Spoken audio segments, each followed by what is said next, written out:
bedo gi mar kumichuo gi kero jachuo nya dhako monyuomere ripo bedo gi duond adek kama kiluo nitie duond milugie gi nyithindo wako kacha ikoka koka kidhi twe diale no kidhi twe kwanon kodi nitie duond mintie gi diro maka windo bedo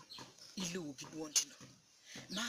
at least ikweye inyuto kulai wachne kidhi wini omye sende kidhi luok sendere kidhi utwe diegi no kidhi to nitie duond meno miripo or kisika duond meno mobedo mayom maka jachuo kodi imitane kosi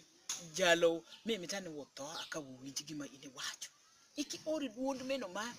ma buoko jo iki rupiri chuo jobedo sensitive jachuo ka sti ori duond meno mi iluor go ne mar pere rumaru duond manende twe oro matwe manyato twe diela mimito ori kisika we wi wako duond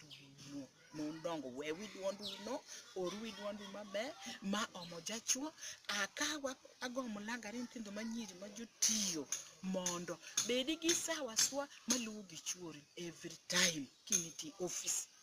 penji yego chuorani intiene nenda go simu anwango ni do kwantie busy kwango to ipamintiene wopere ni winjo ni ati duokiye kinentie gi time sama lunch wachirgo ni duokiye kinentie gi time imadhi gimoro iwoni ng'eya tonga gi mami iluongi e chuori ihagi nga yego ikisi nga yego to nyaki iwego kadho i office mena gima wan watimo mena afuonj ma ana fuonjo ma ana mito nyithindo manyiri mapama mapadhola chobedi gi market ifuonjino ano foiswa ka ugora